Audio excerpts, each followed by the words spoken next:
사도는 고린도후서 6장 11절에서 너희를 향한 우리의 마음이 넓었으니 하고서 고린도 교인들에게 꼭 전하고 싶은 복음의 교훈을 전하고 이어서 다시금 마음으로 우리를 영접하라 합니다. 그렇게 세 단락을 보시는 도표처럼 만들 수 있습니다.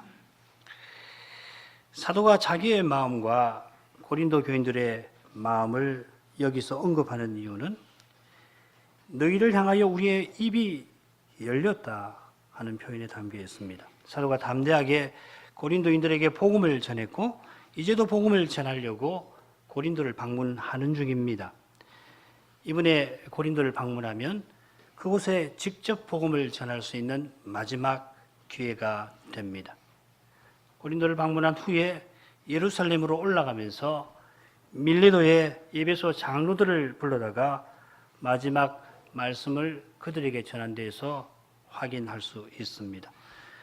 사도는 다시는 내 얼굴을 보지 못하리라 에베소 장로들에게 말하였는데 이 말이 이 고린도 교인들에게도 해당됩니다. 그런데 에베소 장로들이 사도의 부름을 받아 밀레도에 와서 마지막 말씀을 간절히 그들은 받습니다만 고린도의 전망은 사뭇 다릅니다. 다른 이유는 우리가 이미 대강 다 알고 있습니다.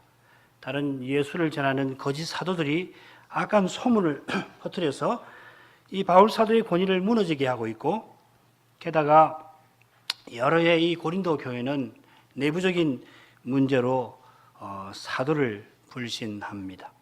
사도는 사랑 많은 부모가 자녀에게 말하듯 고린도 교인들이 다른 예수를 따라가지 않도록 현실의 문제에 갇혀서 죄의 권세 아래 짓눌리지 않도록 복음을 구원의 교훈을 꼭 전하려 합니다. 물론 고린도를 방문해서 직접 복음을 전할 것입니다만 방문하기 전에 이 서신에서도 전할 복음을 미리 전합니다. 그 내용이 이 줄거리의 둘째 부분에 자세히 나옵니다. 요점은 새언약 백성, 신약 교회가 하나님의 성전답게 거룩하게 서나가야 한다 하는 것입니다. 줄거리는 참조하십시오. 이 부분은 너희라는 말에서 출발해서 우리에 이릅니다. 사도가 명령에서 출발해서 권유로 마칩니다. 11절에서 6장 11절에서 고린도인들이여 불렀는데 여기서는 그들을 향하여 믿지 아니하는 자와 멍에를 매지 말라 합니다. 믿지 아니하는 자와 멍에를 같이 하는 것은 거룩함을 온전히 이루어 나가는 것과 대조되는 것입니다. 육과 영의 온과 더러운 것이 믿지 아니하는 자와 멍에를 같이 하는 것과 붙어 있습니다. 이것은 고린도 교회가 직면한 현실이 어떤 것인지를 잘 보여줍니다. 바로 이 현실에 비추어서 우리가 거룩함을 온전히 이루자 하는 사도의 심정을 이해하겠습니다. 이 멍에를 같이 하지 말라 하는 명령은 레위기 19장 19절이나 신명기 22장 10절에 나와 있는 규례와 붙어 있습니다. 이 규례는 이 레위기 19장 한가운데 나오고 이 레위기 19장은 레위기 19장부터 22장 소위 그 성결법전의 중앙에 나옵니다. 이런 점에서 이 규례, 멍에를 같이 매지 말라 하는 이 규례가 모세 율법에서 얼마나 중요한지 짐작할 수 있습니다. 이 규례의 핵심은 중보직과 성소의 거룩함을 훼손치 말라 하는 겁니다. 다시 말씀드리면은 오직 그리스도를 믿는 믿음 위에서만 제사장 나라와 거룩한 백성으로 서서 나갈 수 있다는 겁니다. 그 비슷한 것이 문둥병자가 병에서 나아서 언약의 사회에 돌아올 때 드리는 그 제사들에도 드러납니다. 이 제사는 대제사장이 임명식을 할 때 드리는 제사와 맞먹습니다. 이건 굉장한 일입니다, 사실은. 임명식에는 화목제를 드리고 문둥병 정결 제사에서는 속건제를 드리는 것 외에는 번제, 소제, 속죄제를 같이 드립니다. 나시린 서원대도 그렇게 하죠. 그 뜻이 뭡니까? 언약 백성이 대제사장과 같은 믿음과 심정과 태도로 이제 서서 살라 하는 것입니다. 문둥병자는 가장 부정한 상태에 있는 사람입니다. 누구보다도 성전에 나아가서 제사 드릴 수 없는 사람인데 하나님 은혜로 이제 대제사장과 함께 대제사장과 하나 되어서 대제사장과 같은 심령과 믿음으로 하나님을 섬기게 된 것입니다. 이 규례는 신약 신자가 그리스도와 하나 되어서 그리스도의 인격과 사랑을 나타내게 하신 그 일을 미리 보여주는 그런 위대한 규례입니다. 레위기 19장의 규례도 똑같은 교훈입니다. 모세율법 전체가 결국 그리스도를 전하는 것입니다. 그처럼 사도가 이어서 5가지 대조를 제시하면서 중앙에 그리스도와 벨리알의 조화는 절대로 불가능하다는 것을 강조하고 있습니다. 마찬가지로 결론적으로 5번째, 하나님의 성전과 우상의 일치는 있을 수 없는 일이라고 하는 것을 강조합니다. 이런 내용은 우리가 살핀 대로 멍에를 같이 하지 말라는 구약 규례와 일치합니다. 모든 성경은 오직 그리스도입니다. 사도는 하나님의 성전으로서 교회가 어떤 모습을 취해야 하는지를 이어서 교훈합니다. 하나님의 성전을 우상들과 대조한 의중을 놓치지 마셔야 합니다. 사도는 하나님이 하나님의 형상대로 사람을 창조하신 바로 그 사실을 염두에 둡니다. 바로 이것이 첫째 부분, 본론의 첫째 부분, 2장 14절부터 4장 6절까지던가요? 그 마지막 부분에 고린도서 4장 5절 6절이 바로 그 주제를 다루고 있습니다. 물론 3장 마지막 부분도 마찬가지고요. 하나님의 그 형상이신 그리스도 안에서 우리가 하나님의 성전이 되어 우리 통해서 하나님이 자기 영광을 드러내시는 것입니다. 이것이 신약 교회입니다. 바로 여기서 살아계신 하나님이 죽은 우상과 전혀 다르시다는 것, 거룩하신 분임을 나타내십니다. 다른 신은 본래 없는 것인데 사람이 그 우상을 화려하게 만들었습니다. 사람이 하나님 주신 것으로 자기께로 화려하게 만들었을 뿐입니다. 그러나 사시는 하나님은 자기 형상대로 사람을 지어서 친히 자기 영광을 드러내십니다. 사람이 하나님 영광을 드러내려고 하는 건 전부 가짜입니다. 그렇게 가면 결국 우상 숭배로 가는 겁니다. 사랑이신 하나님이 우리 안에 오셔서 거룩한 사랑으로 하나 되게 하시는데 교회 안에 나타나는 거룩한 사랑의 일치가 바로 성삼위의 영광의 광채입니다. 어느 때나 하나님을 본 사람이 없으되 만일 우리가 서로 사랑하면 하나님이 우리 안에 계시고 그의 사랑이 우리 안에 온전히 이루느니라. 이것 없으면 교회 아닙니다. 성전 아닙니다. 지난 시간에 이 부분이 앞선 부분과 어떻게 붙어 있는가 생각하고 결론만 말씀을 드렸는데 이제 본문을 보십시다. 먼저는 이 부분의 간단한 줄거리를 말씀을 드려야겠습니다. 그 줄거리를 살피려면 인용된 이 구약 말씀을 잘 봐야 하는데 구약 말씀을 인용하시면서 사도는 살아계신 하나님의 성전에 관하여 교훈합니다. 여기 구약 성경이 3번 인용되는데 3번 인용하는 표현이 달리 사용됩니다. 3번 인용하지만 몇 군데에서 인용하는지 잘 몰라요. 적어도 4번이라고 말할 수 있고 사실은 구약 성경의 대표적인 인용구만 말씀을 드리는 거지 비슷한 구절은 구약에서 얼마나 많은지 모릅니다. 한번 보십시다.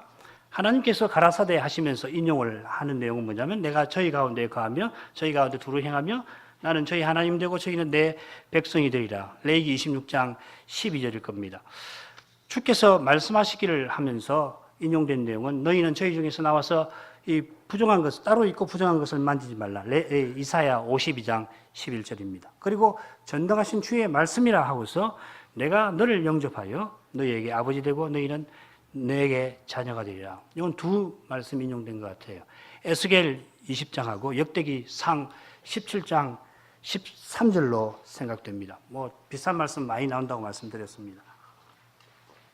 사도가 구약을 3번 인용하는데 기록되었을 때 또 이사야가 가로되 혹은 그냥 가로되 하지 않고 여기 흥미로운 것은 세 분 모두 하나님 주 전능하신 주께서 말씀하셨다, 말씀하신다 이렇게 되어 있습니다.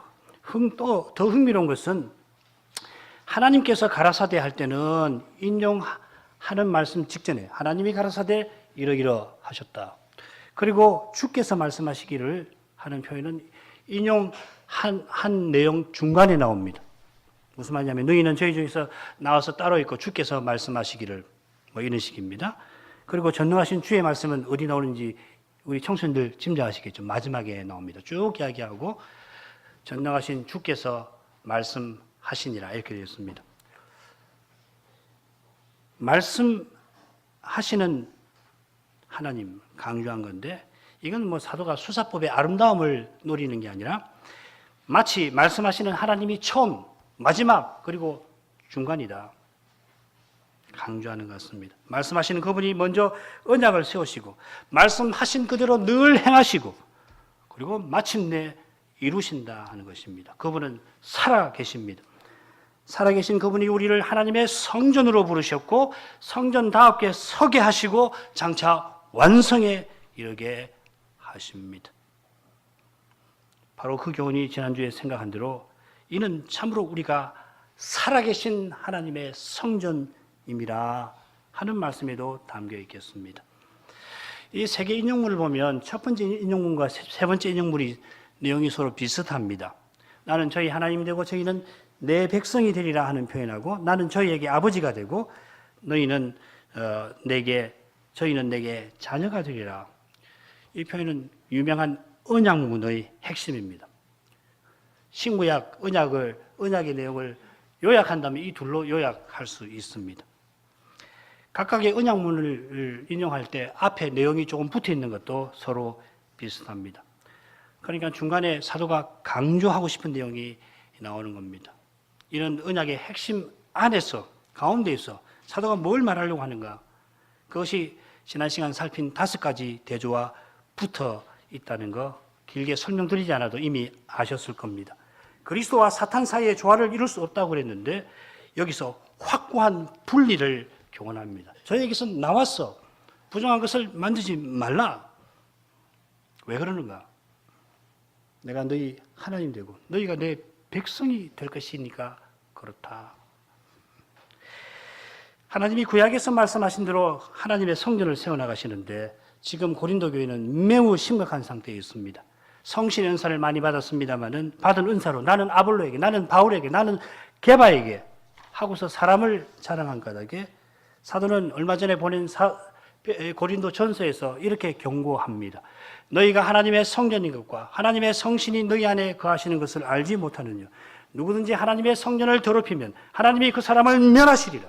하나님의 성전은 거룩하니 너희도 거룩하니라. 아무도 자기를 속이지 말라. 너희 중에 누구든지 이 세상에서 지혜 있는 줄로 생각하거든 미련한 자가 되어라. 그리하여야 지혜로운 자가 되리라. 아무것도 아닌 인생, 하나님 주신 그 은사를 가지고서 사람을 높이면서 서로 다투는 일을 두고서 하나님의 성전을 더럽히지 마라, 멸하려고 하지 말아라고 사도는 책망합니다. 게다가 이제 그리스도와 사탄 사이에 조화를 이루려고 하는 그런 일이 고린도 교회에 벌어지고 있습니다. 지금은 구원의 날이라 보라 새 것이 되었도다. 이렇게 사도가 외칠 만큼 온 세상을 돌아다니면서 외칠 만큼 위대한 시대가 눈앞에 펼쳐지고 있는데도 고린도 교회는 하나님이 세상을 자기와 화목해 하시는 그 위대한 역사를 거슬러 행하고 있습니다. 사도를 통해서 큰 은혜를 주셨는데 그 은혜를 헛되이 받고 있습니다.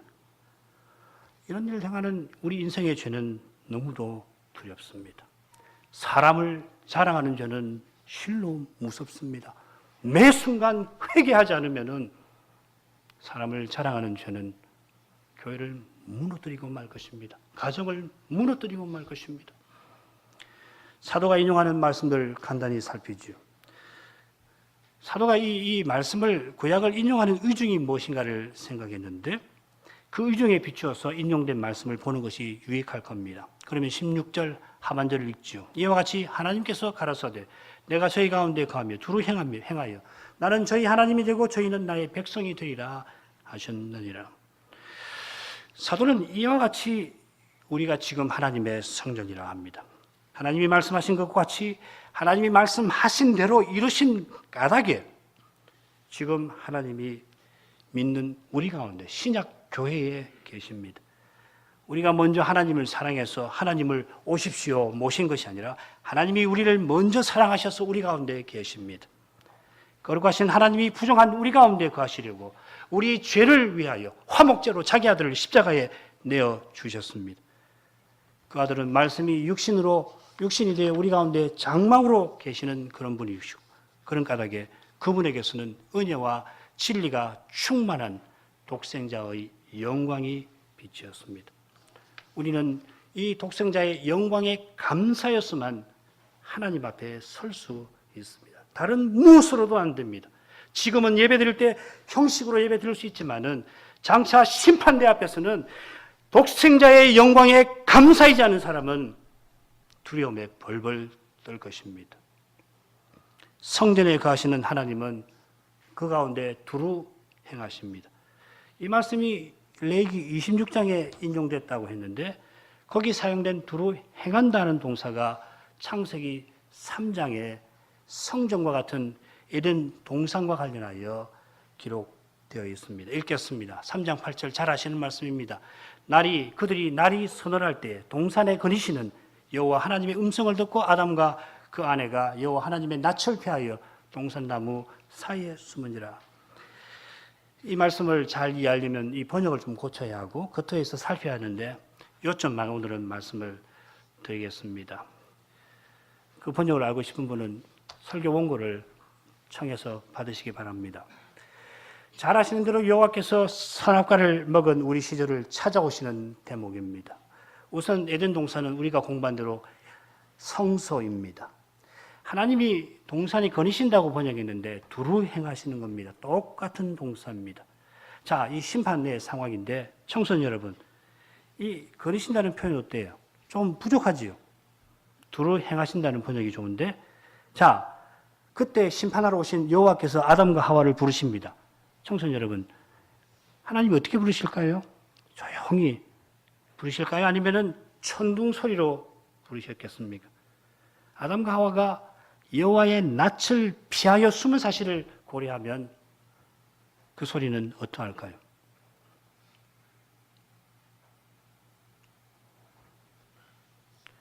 그처럼 하나님은 자기 성소인 동산을 두루 다니면서 심판할 아담과 하와를 찾으십니다. 이런 배경에서 언약 백성 가운데 두루 다니신다, 행하신다는 의미를 살펴야 합니다. 성전에 두루 다니신다는 말은 성전 삼은 그 백성을 온전히 다스리심을, 철저하게 다스려 나가심을 뜻할 겁니다. 에덴 동산에서 두루 행하시며 언약의 심판을 행하신 하나님이 그처럼 성전 삼은 이스라엘을 친히 다스리시려고 그들 안에 계십니다. 인용한 레위기 26장은 언약의 복과 저주에 관한 언약문입니다. 성막을 세우라 하신 여호와께서 레위기에서 제사제도, 희년제도를 세우고 정결법전, 성결법전을 주시면서 거룩한 나라, 제사장 나라, 거룩한 백성으로 서나가라 하셨는데 그 규례와 법들을 순종함으로 언약의 복 가운데 가라 하셨습니다. 그 복을 요약한 것이 내가 너희 하나님이 되고 너희는 나의 백성 될 것이다 하신 겁니다. 바로 이 약속이 요한계시록 21장에 3절에 나오는 것을 기억하실 겁니다. 여기 보면 하나님이 되고 요한계시록 거기 보면 하나님이 되고 대신에 하나님이 저희 가운데 저희와 함께 가신다 이렇게 되어 있습니다. 하나님이 우리의 하나님으로 우리와 영원히 함께 사실 것입니다. 사시는 하나님이 함께 하시니 눈물도 없고 다시 사망도 없고 애통하는 거, 곡하는 거, 아픈 거 그때는 다 사라집니다. 이 영원한 복을 이루려고 하나님은 자기 백성 중에서 두루 행하실 것입니다. 두루 행하시는 그분은 이 영원한 복을 가져오는 모든 장애되는 것을 심판하실 것입니다. 그리스도 외에 지는 모든 것 우리 손에서 다 내놓게 만드실 겁니다. 사람으로 행하는 그 모든 것 전부 심판해 버리실 것입니다. 단 하나가 있어도 이 영원한 복을 모든 백성이 누리지 못하는 가당입니다. 이 영원한 복에 이르라고 믿는 우리를 고난의 길을 걷도록 하시는 것입니다. 둘째 인용문입니다. 17절 그러므로 주께서 말씀하시기를 너희는 저희 중에서 나와서 따로 있고 부정한 것을 만지지 말라. 그러므로 했으니까 앞서 인용한 말씀에서 이제 이사야 52장을 인용한 겁니다. 52장은 잘 아시는 대로 바벨론 포로에서 회복시키실 일을 예언합니다. 반면에 앞서 인용한 레위기 26장은 이 바벨론 포로될 일을 사실 예언하는 것입니다. 이런 것을 보면 사도가 그러므로 할 때에 그 그러므로라고 하는 말에는 바벨론 포로와 관련된 거룩한 역사가 거기 집약이 되어 있을 겁니다. 26장 앞에서는 이스라엘이 레위기의 규례와 계명을 준행하면 나는 너희 하나님이 되리라 하셨는데 바로 이어서 이스라엘이 나의 언약을 배반하면 그래서 특별히 희년 제도를 지키지 않으면 이스라엘이 황무하게 되리라고 경고하셨습니다. 과연 그 경고대로 이스라엘이 포로로 잡혀가고 성막도 성전도 예루살렘도 온 유대가 황무하게 되었는데 그런 일이 일어나기 100여 년 전에 이사야를 통해서 하나님은 포로에서 회복될 일을 약속하십니다. 예언하십니다. 그 약속의 말씀의 일부가 여기 인용되었습니다. 너희는 저희 중에서 나와서 했는데 저희는 누굽니까? 이스라엘을 포로 잡아간 열방을 가리킵니다. 나오라 명령하셨는데 여호와께서 열방의 목전에서 그 거룩한 팔을 나타내셨으므로 즉 고레스를 통해서 이스라엘 포로를 돌아가게 하셨으므로 명령하시는 것입니다. 하나님은 언제든지 먼저 주시고 주신 것을 명하십니다. 하나님의 명령, 그 계명은 하나님의 은혜와 사랑을 맛본 사람에게 무거운 것이 아니고 즐거운 것입니다. 그리스도를 주신 하나님이 그리스도를 행할 힘도 우리에게 주십니다. 그처럼 고레스가 여호와의 종으로서 이스라엘로 돌아가게 하실 그 사실을 위해서 거기서 나오라 하십니다. 더욱이 하나님께서 나오라 하시고 내가 앞서 행하고 뒤에서 너희를 호위해 주겠다 약속까지 하십니다. 그러나 이 명령을 겸손히 받드는 사람들에게만 이 약속이 이루어지는 것입니다. 하나님 행하시는 일을 보고서도 고레스가 돌아가라고 하는데도 돌아가지 않고 남는 사람이 있습니다. 나오라고 명령하시는 하나님께서 부정한 것을 만지지 말라고 경고하시는데 이사야 52장을 보면 특별히 누구에게 하시는 말씀이냐면 여호와의 기구를 맨 레인들에게 하시는 경고로 보입니다. 레인들이 예루살렘으로 돌아갈 때 성전 그릇을 가지고 가는데 부정한 것을 만지면 그 사명을 맡을 수가 없습니다. 부정하다라고 하는 것은 성전에 가서 하나님을 가까이 할 수 없는 상태를 가리킵니다. 마찬가지로 신약교회는 하나님의 성전이고 제사장이니까 늘 하나님을 가까이 할 수 있는 상태를 유지해야 합니다. 이게 멍에를 같이 매지 말라는 명령과 붙어 있습니다. 믿지 아니하는 사람과 명예를 같이 해서 그리스도와 벨리알을 사이에 조화를 이루려고 한다면 그걸 고집하면 하나님은 거기 계실 수 없습니다. 다른 예수를 전하고 받는 일이 있다면 그 교회를 하나님은 심판하셔야 합니다. 21세기 교회에 바로 그런 일이 일어나고 있지 않아요. 오직 그리스도 이렇게 고백하는 교회와 신자만이 영원히 하나님과 더불어 살 것입니다. 그리스도 외에 다른 무엇을 놓지 않으려고 하면은 그 무엇이 우리의 구원을 집요하게 그 뿌리부터 뒤흔들 것입니다. 우리를 사랑하시는 하나님은 집요하게 그리스도 외에 붙잡는 그 무엇을 버리도록 만드실 것입니다. 이제 세 번째 인용된 말씀입니다. 내가 너희를 영접하여 너희에게 아버지가 되고 너희는 내게 자녀가 되리라. 전능하신 주의 말씀이니라 하셨느니라. 말씀드린 대로 내가 너희를 영접한다는 말씀은 에스겔 20장에 나오고 아버지와 아들의 관계는 사무엘하 7장에 기록된 다윗 언약에 나오는 말씀입니다. 이 다윗 언약에 나오는 이 말씀은 이 사무엘 하나 역대 하에만 나오는 게 아니라 이사야에도 나오고 호세아서에도 나옵니다. 호세에서 보면 이스라엘은 내 장자라 말씀하셨죠. 특별히 역대기 상 17장에 나옵니다. 똑같은 말씀이 사무엘 하 7장에도 나오고 역대기 상 17장에도 나옵니다만은 역대기 상이 기록된 역사 배경에 비추어서 이 말씀을 살피는 것이 좋겠습니다. 역대기 상은 다윗이나 솔로몬 같은 인물이 절실하지만은 다윗 왕위가 비어있는 포로기 백성들에게 전한 말씀입니다. 제국의 식민지 백성이 오늘 우리 아침에 청소년 여러분 우리 공부했지요.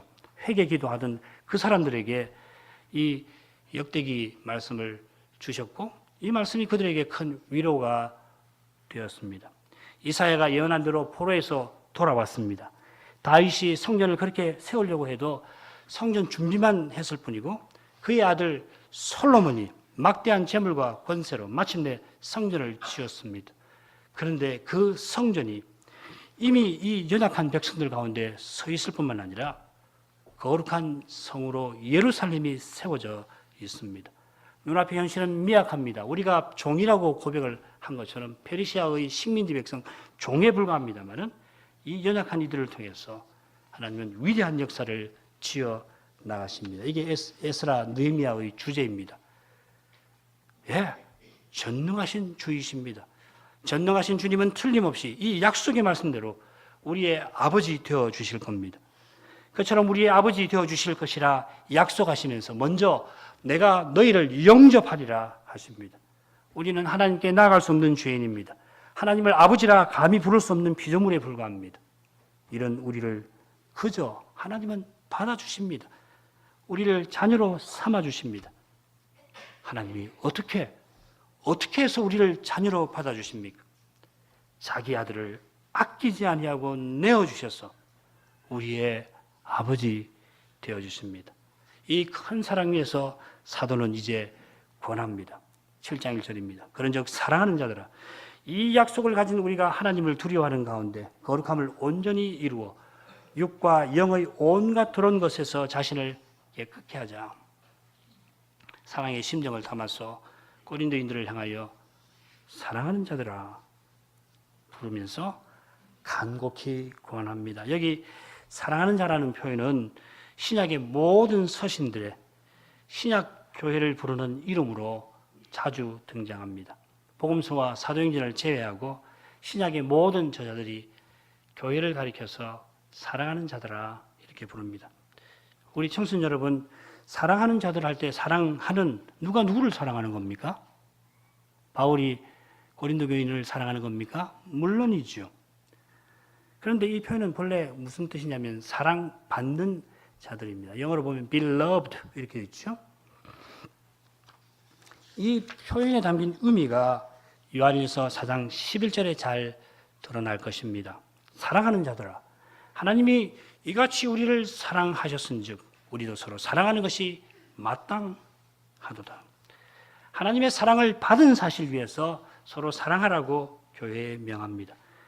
여기서도 바울 사도는 하나님이 우리 아버지 되어 주신다는 이 사랑을 말한 터에서 고린도인들에게 간곡히 권합니다. 하나님이 자기 아들을 십자가에 내어주실 만큼 우리를 사랑하셨으니 형제 여러분 우리가 이렇게 해야 하지 않겠습니까? 하는 겁니다. 이런 심정이 이 약속을 가진 우리라는 표현에도 묻어납니다. 이 약속들인데 이 약속들이 뭐겠습니까? 하나님이 우리 하나님 되시고 우리가 하나님 자녀 되는 이 유명한 언약문들의 내용일 겁니다. 두 언약문이 성경 마지막 장면에 나오는 것은 지극히 당연합니다. 계시록 21장 3절과 7절 마지막 날에 보좌에 앉으신 하나님이 친히 이 언약문을 우리에게 말씀하실 겁니다. 영원한 날들은 이 언약문의 내용이 실현되는 무대일 것입니다. 요한사도는 우리가 지금 하나님의 자녀이지만 장래에 어떻게 될 것은 아직 나타나지 아니하였다 하고서 장차 온전히 드러날 하나님의 자녀의 모습을 주와 같아지는 것이라고 교훈하였습니다. 그가 계신 그대로 볼 것을 인함이라. 그래서 우리가 주와 같아질 것이다.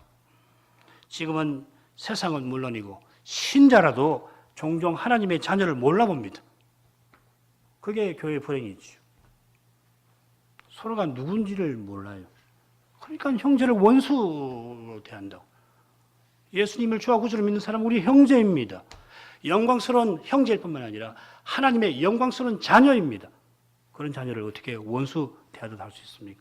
안 됩니다. 그것은. 그 어떤 명분으로도 안 됩니다. 그것은.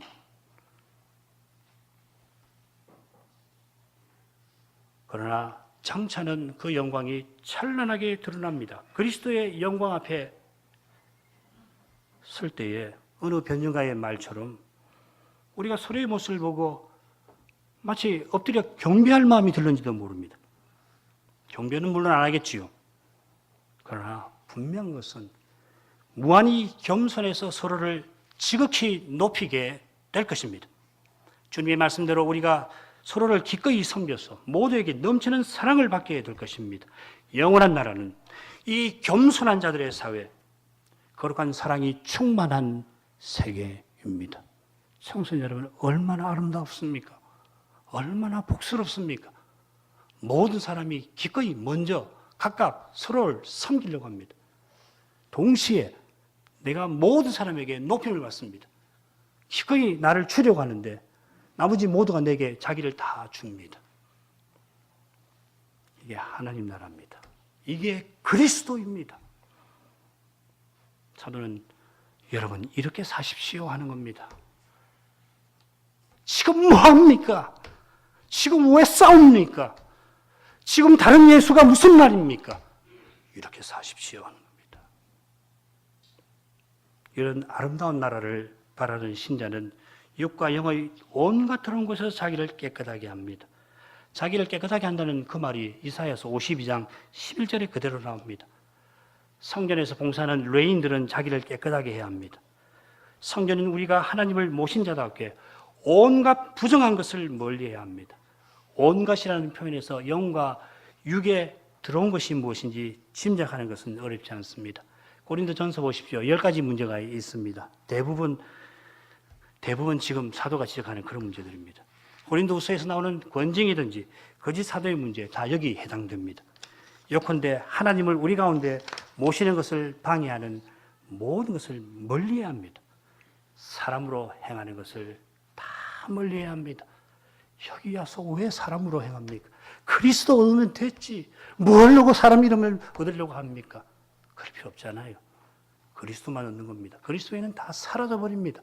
우리는 영원토록 그리스도로 만족하는 사람이고 이미 그리스도로 족한 사람들 아닙니까? 그 이야기를 지금 하는 겁니다.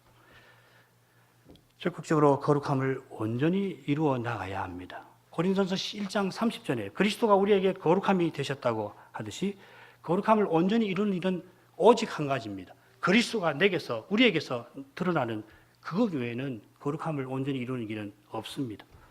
기독교는 내가 수양해서 성자 되는 거 아닙니다. 기독교는 오직 내 안에 그리스도가 사셔서 친히 말씀과 성신으로 우리를 통해서 자기를 드러내시는 것이 기독교입니다. 주님이 드러나야 참된 의미에서 거룩함이 있습니다.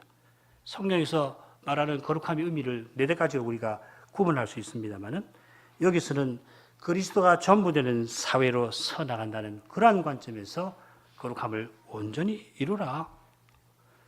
3장에 보면 주의 영광을 본다는 말이 있고 4장에 보면 예수의 죽음을 짊어져서 예수의 생명이 드러난다는 말이 있고 우리를 대신하고 죽고 살아나신 주님에 의하여서 주님으로 사는 것이라고도 했고 그리스도 안에서 새로운 세계로서 나가는 것이라고 했는데 다 이것이 거룩함을 온전히 이루라 하는 것입니다. 간단하게 하면 오직 그리스도가 드러나는 것입니다. 그게 그리스도의 몸이고 그리스도의 지체입니다. 그렇지 못한 것을 날마다 회개하는 것이 신자입니다.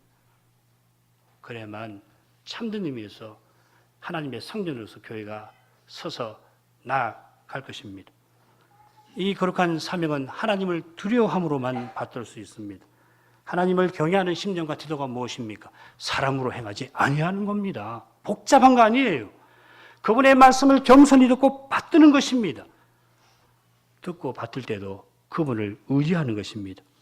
지금 사도가 구약을 인용하는 그 심정입니다. 자기가 성경을 쓰는 사람입니다. 그런데 구약을 인용합니다.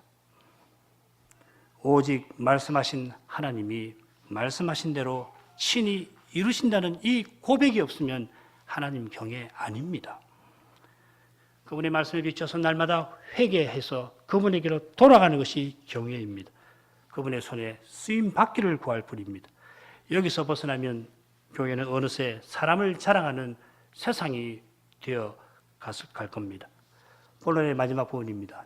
지난 시간에는 4절까지라고 했는데 4절은 그 다음으로 붙여서 읽는 것이 더 좋아서 3절까지 수정합니다. 읽겠습니다. 마음으로 우리를 영접하라. 우리가 아무에게도 불의를 하지 않고 아무에게도 해롭게 하지 않고 아무에게도 속여 빼앗은 일이 없노라. 내가 정죄하려고 이 말을 하려고 하는 것이 아니라 이전에 말하였거니와 너희를 우리 마음에 있어 함께 죽고 함께 살게 하고자 함이라. 시간이 이미 많이 가서 이 구절의 요지도 생각했으니까 간단히 살피겠습니다. 마음으로 영접하라 하는 표현에 사도의 간곡한 심정이 담겨 있다. 이 설명은 이제 우리에게는 새삼스럽습니다. 말씀드린 대로 이 동사는 누구를 모시려고 어떤 사람을 모시려고 장소를 비워준다 하는 뜻이 있습니다. 공간을 마련해 준다는 말입니다. 고린도인들이 여러 가지 오해로 사도를 향하여 마음이 좁아져서 거의 다칠 지경입니다. 말씀을 안 듣으려고 하는 것이죠. 그런 그들을 향하여서 자기가 전하는 말씀을 꼭 듣기를 바라서 마음을 좀 열어주십시오. 내 복음이 들어갈 수 있게, 내가 들어갈 수 있게 마음을 열어주십시오 하는 겁니다. 그래서 구차한 이야기를 또 꺼냅니다. 심지어 속여 빼앗은 일을 언급을 하는데 이런 말까지 사도가 할 만한 사정이 있다는 거 이미 아실 겁니다. 위대한 사도가 복음 전하려고 이런 헛소문에도 구차하게 변명까지 합니다. 그 변명도 오해할까봐 내가 여러분 정죄하려고 이 말하는 거 아닙니다. 이렇게 덧붙이는 겁니다. 그만큼 고린도 형편은 절박하고 절망적입니다. 사도가 전하는 복음 아니면 그 교회에 미래가 없습니다. 그러니까 사도가 변명하면서도 그것도 시비거리 될까봐 만들지 않고 중요한 점을 붙듭니다. 중요한 문제 해결되면 헛소문 자동적으로 해결되겠죠. 끝까지 간곡한 심정으로 그들의 좁아진 마음에 호소합니다. 여러분이 우리 마음에 있습니다. 저는 여러분과 함께 죽고 함께 살고자 합니다. 저는 여러분과 함께 오직 그리스도를 나타내고 싶습니다. 저는 그렇게 살아왔고 앞으로도 그럴 겁니다. 기도하십시다. 거룩하신 하나님, 사도가 다른 예수가 전파되는 이 교회를 향하여서 사랑의 마음으로 구차한 변명을 할 뿐만 아니라 그 변명하면서도 혹시라도 시비거리 될까 봐 조심스럽게 태도 취하는 데에서 그리스도의 거룩한 인격을 발견합니다. 사도같이 살라고 그리스도를 주셨습니다. 교회는 그리스도를 드러내는 그의 몸과 지체입니다. 이 거룩한 사회가 영원히 설 것입니다. 다른 모든 건물, 사람 세우는 것은 전부 무너질 것입니다. 그리스도와 벨리아를 조화시키려고 하는 모든 시도는 다 실패로 돌아갈 것입니다. 오직 그리스도를 고백하고 그분의 거룩한 인격과 사랑으로 행하는 교회와 신자가 약속하신 부활, 그리스도와 같아지는 영광에 이를 겁니다. 그 소망 가운데 이날에도 이 순간에도 그리스도를 드러내고 싶습니다. 예수님 이름으로 기도합니다. 아멘.